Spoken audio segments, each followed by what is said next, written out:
Gracias por estar aquí. Damos gracias, Señor. Vamos a hacer una oración. Mate, Padre, damos gracias, Señor, por esta oportunidad una vez más de poder congregarnos para considerar una porción de tu palabra. Gracias por los hermanos que están aquí. Mira a las otras personas que por estos medios y otros que vayan a escuchar estos pensamientos. No es un mensaje, son pensamientos de tu palabra. Mientras consideramos algunos pasajes aquí. Aquí estamos en Marcos capítulo 2. El Evangelio de Marcos capítulo 2.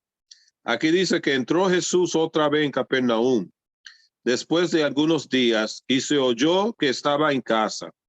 E inmediatamente juntaron muchos, de manera que ya no cabían ni aún en la puerta, y les predicaba la palabra.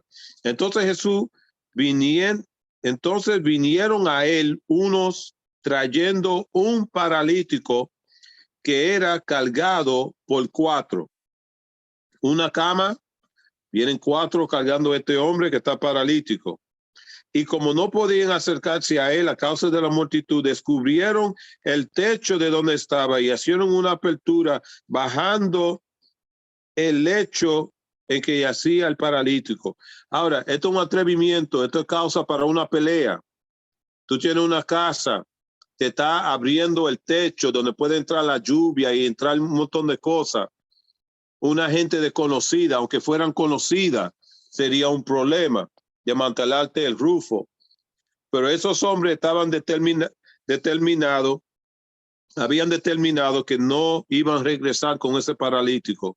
Tenían una fe, una confianza que si lo podían traer a donde Jesús, estaba la posibilidad que Jesús podía sanarlo.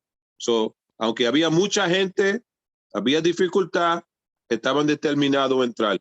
Nosotros en nuestra vida, algunas veces vamos a poner diferentes ejemplos. Algunas veces en una oración, algunas veces uno como que no está alcanzando a Dios. Algunas veces uno mismo no siente la presencia de Dios, no siente que Dios le está hablando, no siente que uno está perdiendo el tiempo hablándole al aire. Algunas veces uno se siente.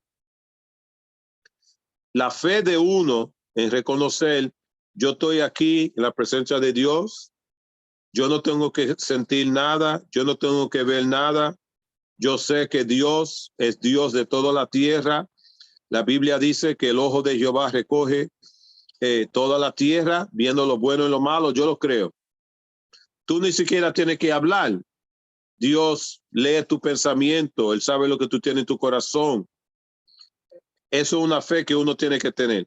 Hay mucha gente que han dicho que yo no oro, ya yo no creo en Dios, porque mami estaba enferma, porque este estaba enfermo, porque tenía este problema, Dios no me contestó, nada pasó, la oración no hizo nada.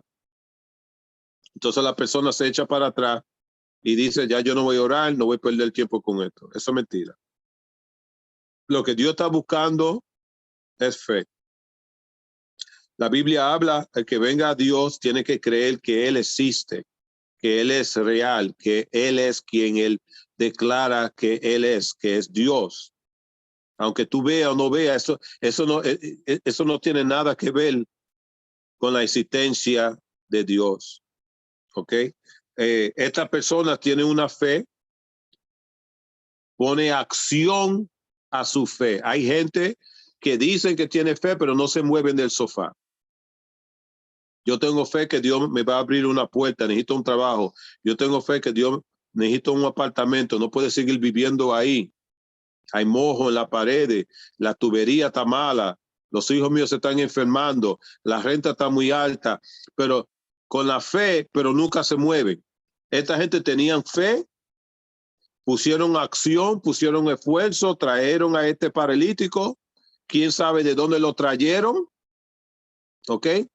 Vinieron a donde Jesús y mira lo que sucede y hasta son atrevidos estar desmantelando ese rufo para bajar a ese hombre. ¿De dónde consiguieron la soga para bajarlo? Yo no sé. Pero aquí dice, versículo 5, al ver Jesús la fe de ellos, ¿tú ves? Fe es lo que mueve a Dios. Al ver Jesús, la fe de ellos, la fe no era que oré, ay, yo amo a Dios, ay, Dios sabe que yo tengo fe en él, nunca te mueve, nunca ora, un retiro, un ayuno, no sigue hacia adelante. Al ver Jesús, la fe de ellos, dijo al paralítico, hijo, tus pecados te son perdonados. Ahora, el hombre no vino para que sus pecados sean perdonados. La intención era que fuera sanado. Esto es otra cosa interesante. Muchas veces nosotros venimos a Dios con ciertas peticiones. Yo quiero esto. Y vamos leyendo la Biblia, una predicación. Dios se va comunicando con nosotros y nos deja saber qué es lo que Él quiere de nosotros o qué acción Él quiere que tomemos. Pero como que salimos como un poco molestos porque eso no era lo que yo estaba pidiendo. Eso no era lo que yo quería. Bueno, Dios tiene otro pensamiento y Dios siempre está llegando al grano, lo más esencial. Lo más importante es la salvación del alma. Lo más importante es la salvación del alma. Lo más importante no es que tu hijo saque una buena beca para ir a un buen colegio. Lo más importante no es que tú consigas un buen carro, un buen trabajo, que tu esposo, esposa, tus hijos que están posiblemente enfermos, que se sanen. Lo principal de Dios siempre es la salvación del alma. La salvación del alma. Nosotros sabemos que tú y yo no vamos a vivir para siempre. En un cierto tiempo, nosotros éramos niños y estábamos jugando por ahí sin ninguna responsabilidad.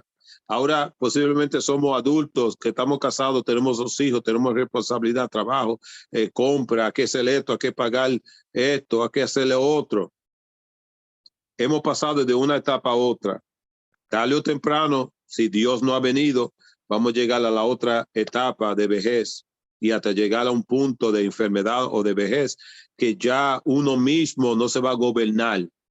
Los hijos de uno se va a encargar de uno porque ya mami y papi ya no puede, ya están muy viejos, ya están muy enfermos, ¿ok? Como algunos hermanos cuidan de su padre, tienen que hacerle su comida, algunas veces hay que cambiarlo, hay que bañarlo, hay que asistirlo en todas las cosas porque no pueden estar por ahí solos. La intención de Dios es la salvación del alma. Lo primero que Jesús le dice a este paralítico, estamos en Marcos, el Evangelio de Marcos, capítulo 2, versículo 5. Jesús vio la fe de ellos. Ellos vinieron para que su amigo o esa persona que trajeron fuera sanado, ese paralítico. Jesús no le dice, levanta y anda. Yo veo tu fe. Ok, está bien, está sano. Lo primero que Jesús hace es que le dice, tus pecados son perdonados. Eso es lo esencial. Ok. Tú puedes ser sanado ahora. Yo puedo ser sanado. Todavía vamos a envejecer. Todavía tarde o temprano podemos coger una enfermedad. Todavía estamos expuestos a accidentes y nos vamos a morir tarde o temprano. El perdón de pecados es lo esencial y Jesús llega a eso. Entonces dice aquí en versículo 6, estaban allí sentados algunos de los escribas, los cuales cavilaban en sus corazones. Escucha esto, no lo dijeron audiblemente, cavilaban en sus corazones. ¿Por qué había así? ¿Por qué habla así? Blasfemias, dice. ¿Quién puede perdonar pecados sino solo Dios? Ellos están correctos. Solo Dios puede perdonar pecado. Yo no te puedo perdonar el pecado tuyo, yo mismo soy un pecador. Tú no me puedes perdonar pecado a mí porque tú eres una pecadora. Solamente Dios puede perdonar pecados. Su análisis del asunto es correcto. Solamente Dios. Pero ellos estaban en su corazón pensando esto. Bien interesante eso. Una pausa aquí. Bien interesante eso. Cavilaban en su corazón, estaban pensando en su corazón ciertas cosas. Y Jesús, que estaba ahí presente, que es Dios, que lee los pensamientos, pudo leer el pensamiento de ellos. Igualmente, si ustedes se acuerdan, en la historia de Abraham, que la Biblia dice que 3 hombres vinieron donde él, sabemos que 2 de esos hombres eran ángeles y otro era el mismo Dios hablando con Abraham. Y la esposa de Abraham, Sara, se rió en su corazón, no audiblemente en su corazón, se rió cuando Dios le dijo a Abraham que por este tiempo, el próximo año, tú vas a tener un hijo, y ella se rió por dentro, y después él le dijo a ella, ¿por qué te reíste? Y ella dijo, no, yo no me reí. Yo no me reí. ¿Tú ves? Dios sabe los pensamientos, Dios sabe cuando tú te estás riendo, cuando tú estás pensando ciertas cosas, y eso sucedió con Sara, y aquí vemos que estas personas, estos escribas, están cavilando, están pensando en su corazón estas cosas. ¿Por qué habla así? Blasfemia, solamente Dios puede perdonar pecado. Versículo 8. Y conociendo luego Jesús en su espíritu, ¿tú ves? Conociendo Jesús en su espíritu, que cavilaban de esta manera, dentro de sí mismo, no lo dijeron audiblemente, les dijo, ¿por qué caviláis así en vuestros corazones? ¿Qué es más fácil? ¿Decirle al paralítico, tus pecados te son perdonados? ¿O decirle, levántate, toma tu lecho y anda? Mira este versículo ahora. Pues, para que sepáis que el Hijo del Hombre, que es Él, tiene potestad o poder o autoridad, esa palabra potestad o poder o autoridad. ¿Te acuerdas cuando Jesús hablaba acerca de la autoridad que él había recibido del Padre? Jesús decía, las palabras que yo hablo no son las mías, sino lo que yo he oído de mi Padre. Las obras que yo hago son las obras que yo he visto mi Padre hacer. Entonces aquí dice que tiene autoridad en la tierra para perdonar pecados. A ti te digo, ahora le está hablando al paralítico, levántate, toma tu lecho y vete a tu casa. So Jesús dice, le estoy haciendo lo más fácil, le estoy perdonando los pecados. Ahora la parte difícil en los ojos de ustedes, decirle a una persona que está paralítico, levántate, toma tu lecho y salte de aquí. Ahora yo voy a hacer esa también. Entonces él, el paralítico, se levantó enseguida y tomando su lecho salió delante de todos, de manera que todos se asombraron y glorificaron a Dios diciendo, nunca hemos visto tal cosa. Esto es una cosa que nunca se ha oído, esto nunca se ha visto una cosa así. Ahora, con los milagros que está haciendo Jesús, con la palabra que él está predicando, con todos estos milagros que está haciendo, enfermedades, demonios, un montón de cosas, es sumamente evidente y claro a cualquiera. Este es un hombre de Dios. Este hombre viene de Dios. Este tiene que ser el Mesías de Dios. Los judíos todavía no quieren aceptarlo. No lo quieren aceptar. No es la persona que ellos pensaban en su mente que fuera Jesús. Un rey con mucha corona, con mucho vestido, mucho traje, muchas cosas. Jesús vino como un pobre, un simple carpintero. Él no vino con todas esas cosas. Y ellos no lo pueden aceptar y no lo quieren aceptar. Mira lo que dice el versículo 13. Estamos en Marcos capítulo 2, versículo 13. Después volvió a salir al mar y toda la gente venía a él y les enseñaba. ¿Tú ves? La gente viene, Jesús le está predicando. La gente viene, Jesús le está enseñando. Y al pasar, vio a Leví, hijo de Alfeo, sentado al banco de los tributos públicos. Ahora, eso es lo mejor, eso es lo peor. Esta gente que colectaban impuestos eran considerados lo peor de lo peor. Traicioneros, judíos, cobrando impuestos para los romanos, y ellos abusaban de los judíos a la misma vez. Si eran 2 pennies que estaban supuestos a dar de impuestos, le cobraba 3 o le cobraba 4 para embolsar esos otros 2 en el bolsillo. Ok, so ellos eran considerados traidores, lo peor de lo peor, y todo el mundo sabía que esa gente era ladrón. Y dice, Jesús pasa por ahí y le dice, y le dijo, sígueme. Y levantándose, le siguió. ¿Qué cosa es eso que cualquiera te diga, tú estás en tu trabajo, estás en tu taller de mecánica, estás haciendo lo que estás haciendo, y cualquiera que pase por ahí, mira tú, ven y sígueme, tú no lo vas a seguir. La única forma que tú lo vas a seguir es un acto de Dios. Había un acto de Dios. Cuando le habló Jesús, la persona tenía que sentir algo aquí, tenía que entender algo aquí. Inmediatamente el Espíritu Santo le hizo entender aquí, y lo hizo entender aquí que es Dios que te está hablando. Esto no es cualquier persona. Y lo entendió e inmediatamente se paró y se fue. No comenzó, no, pero aguántate, pero ¿quién eres tú? ¿Pero por qué tú me dices que te siga? ¿Pero a dónde es que vamos? ¿Y a dónde nos vamos a quedar? ¿Y cómo yo voy a suplir para mi familia? Él no hizo nada de eso. Se levantó y se fue. Y así son las cosas de Dios. Es bien interesante cuando tú no tienes que ir a la iglesia necesariamente. Ahora estás supuesto a ir porque la Biblia dice que no deje de congregarse. La iglesia fue formada para los creyentes unirse y estar juntos.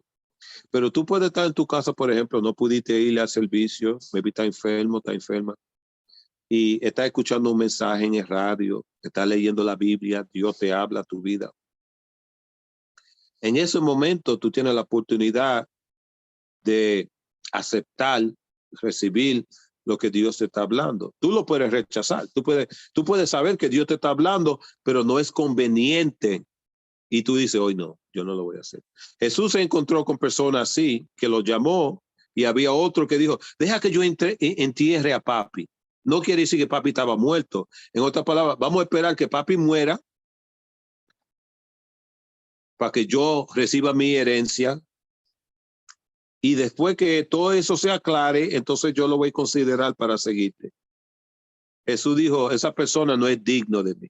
Cuando Dios te llama, o cuando tú escuchas el mensaje, o cuando Dios te abre la mente para entender su palabra, o toca tu corazón que tú sabes que Dios que te está hablando, en ese momento así, en ese momento, tú y yo tenemos que responder. Si no respondemos, podemos perder el momento que Dios nos llamó. Hay gente que piensan que van a tener otro momento. Ay, no, Dios tiene misericordia en otro momento. Tú no sabes si ese era el momento, punto y coma. Solamente Dios sabe cuántas oportunidades te va a dar a ti y me va a dar a mí. Hay gente que piensa que lo pueden rechazar y en cualquier momento, cuando ellos decidan que ellos pueden regresar a Dios y ahí, ok, Dios ahora. Eso no trabaja así. Es cuando Dios te habla y te llama.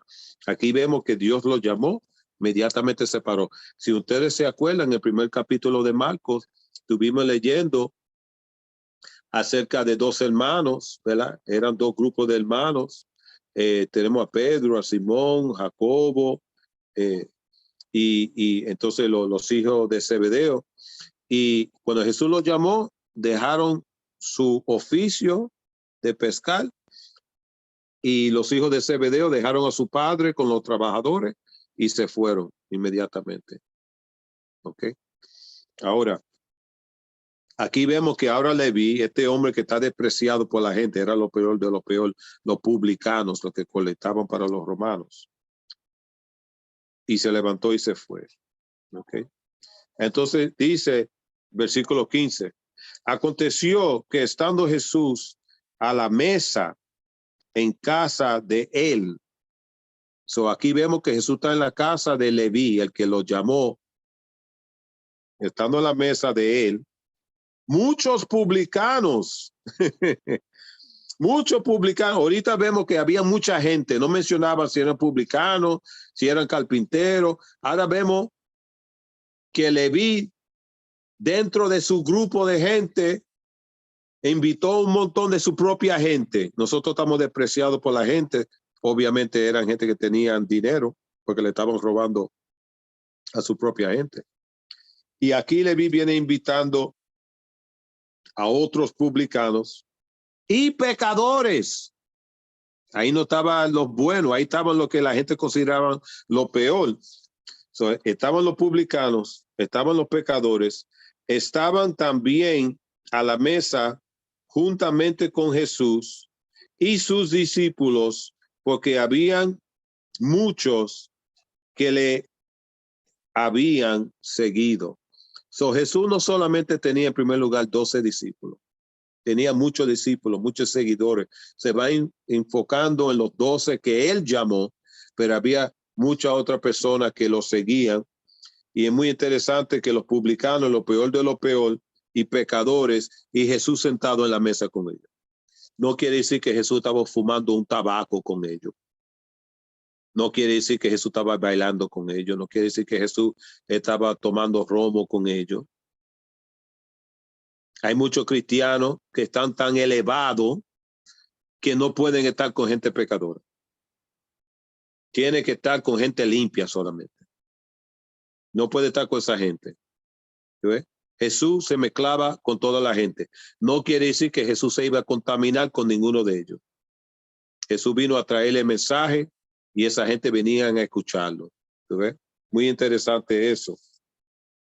Aquí tenemos versículo 16. Este es un problema de esta gente, estos escribas y estos fariseos.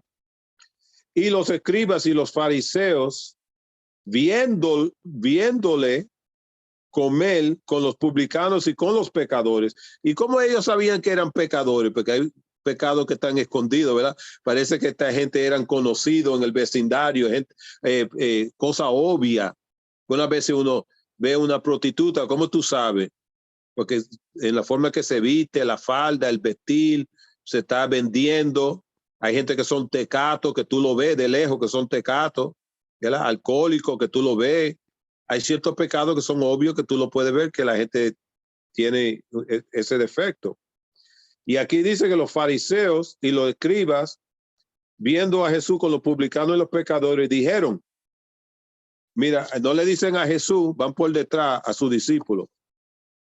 Le dijeron a sus discípulos, ¿qué es esto?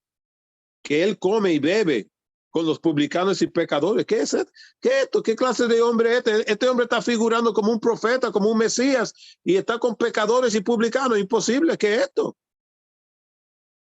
Al oír esto, Jesús les dijo, los sanos no tienen necesidad de médico, sino los enfermos. No he venido a llamar a justos, sino a pecadores.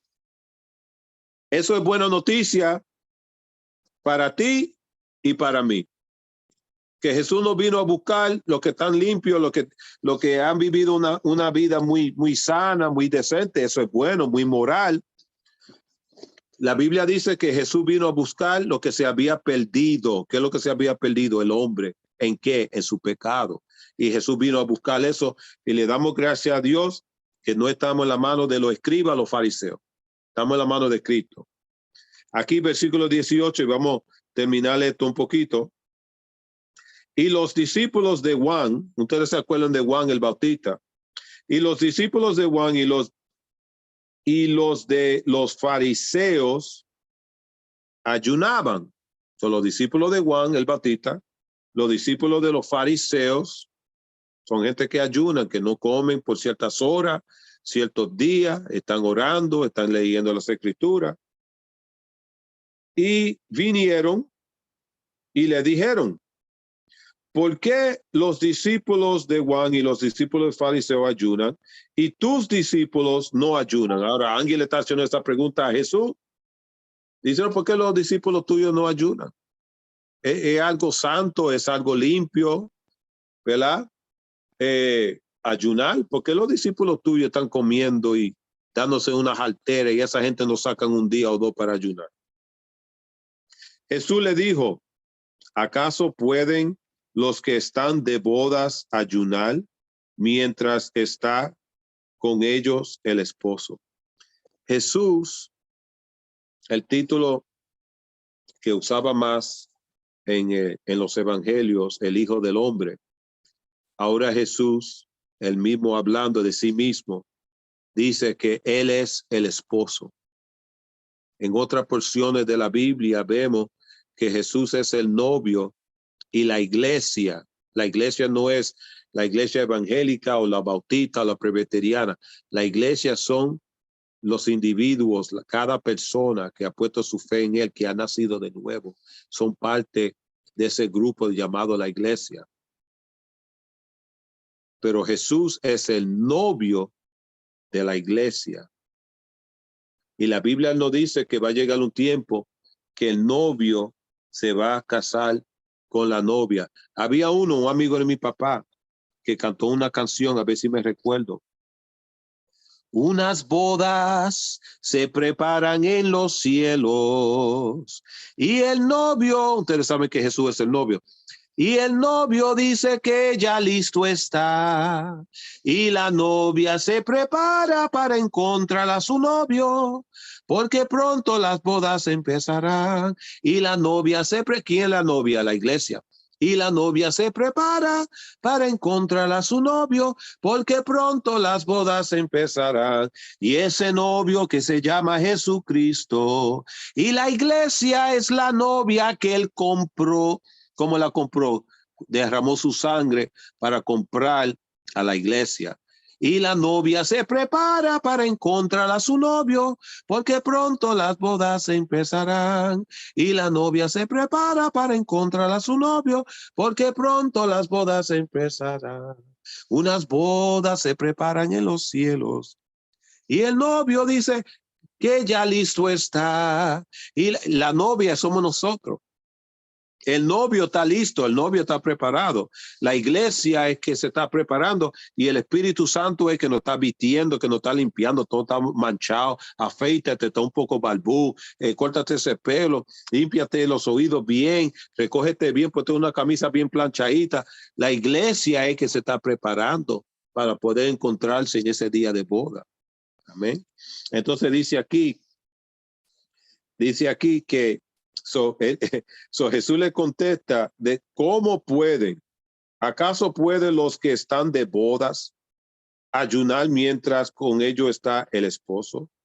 Entre tanto que tienen consigo al esposo, no pueden ayunar. ¿Por qué van a ayunar? Estamos en tiempo de celebración. Jesús le está diciendo, estos discípulos que están conmigo, están de gozo, están de celebración. No están de tiempo de luto, de tristeza, no, están de celebración porque yo estoy con ellos, yo estoy aquí. Entonces dice, pero vendrán días cuando el esposo les será quitado y entonces en aquellos días ayunarán.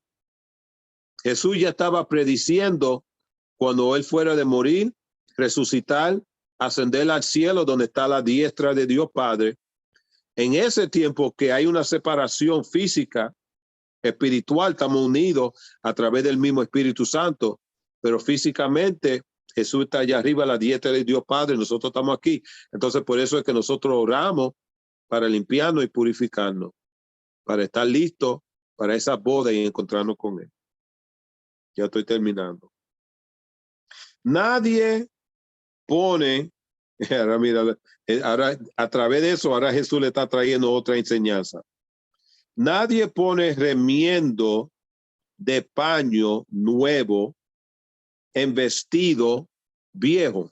Tú tienes un vestido viejo, le pones un trapo nuevo, eso no combina, eso no se hace.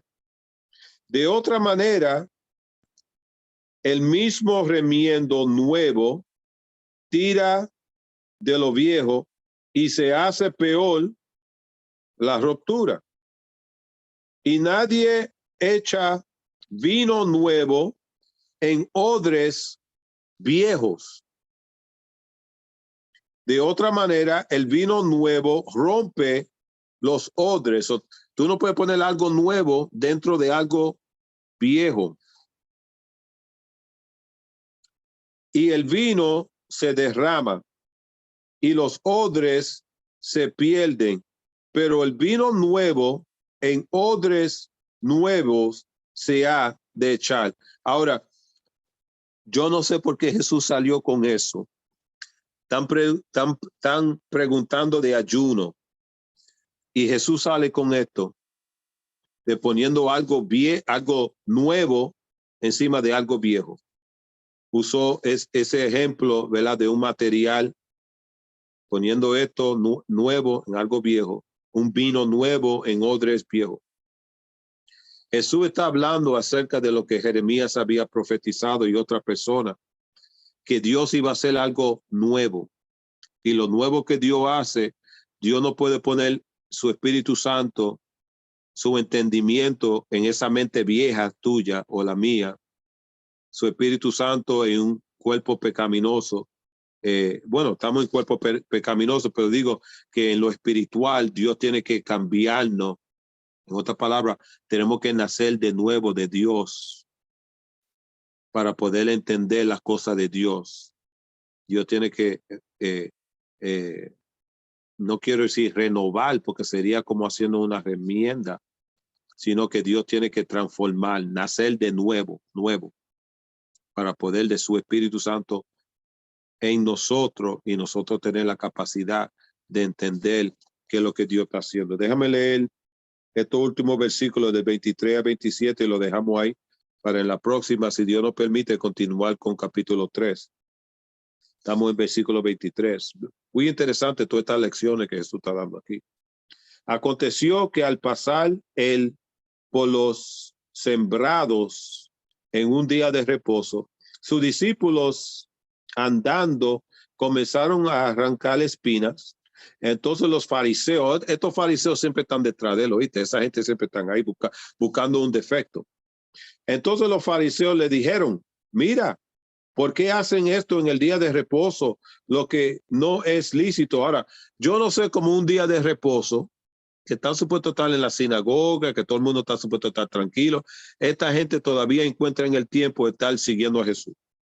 No era para aprender de él, era para aprenderle en algo, poder tener algo por donde lo puede agarrar para poder acusarlo. Entonces los fariseos le dijeron eso, ¿verdad? Entonces dice, ¿por qué hacen esto el día de reposo? Dice, no, lo que no es lícito, no está en la ley, está haciendo, ellos consideraban eso de trabajo, ¿verdad? Escogiendo de la espiga y la fruta y cosas. Eso es trabajo. Versículo 25. Pero él les dijo, ¿nunca leísteis? Mira esto. ¿Nunca leísteis lo que hizo David cuando tuvo necesidad y sintió hambre, él y los que estaban con él? Como entró en la casa de Dios, siendo Abital sumo sacerdote, y comió los panes de la proposición, de los cuales no es lícito comer, sino a los sacerdotes, y aún dio a los que con él estaban. Mira qué interesante. Esto es una referencia cuando David estaba huyendo de Saúl, y David tenía un ejército y un bonche de gente que estaban con él. Entraron en el templo. Abital era uno de los sumos sacerdotes. Esos panes de levadura y la comida en general que se daba a los levitas, eso era santo, eso solamente estaba supuesto a ser para los sacerdotes. Y aquí Jesús le está trayendo referencia a eso y le dice, ¿y no era lícito hacer lo que David hizo? Que era un pecado, era incorrecto entrar en el santuario y tomar esos panes que solamente estaban destinados por Dios para los levitas. Mira qué interesante. Entonces dice, versículo 27, también les dijo, el día de reposo fue hecho por causa del hombre y no el hombre por causa del día de reposo. Por tanto, el Hijo del Hombre es Señor aún del día de reposo. Ellos veían el día de reposo como el gran día que uno tenía que doblegarse a ese día. Jesús le está diciendo, yo soy más grande, yo soy más importante que ese día.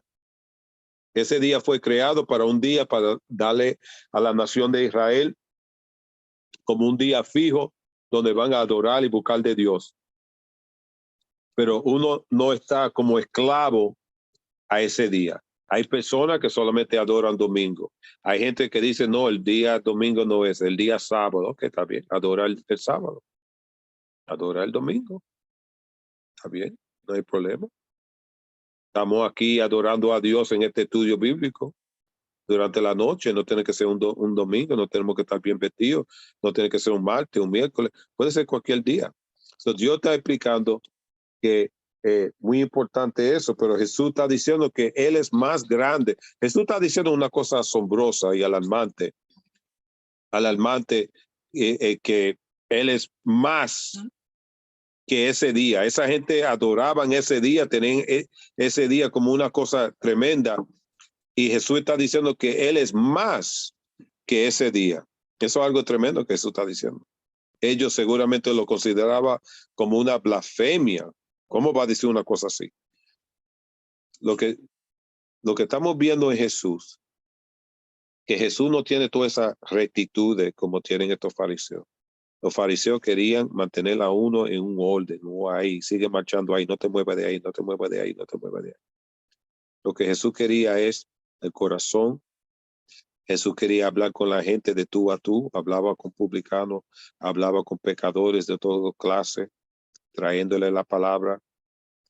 Los fariseos lo que estaban concentrados era en religión, en mantenerse lejos de la gente.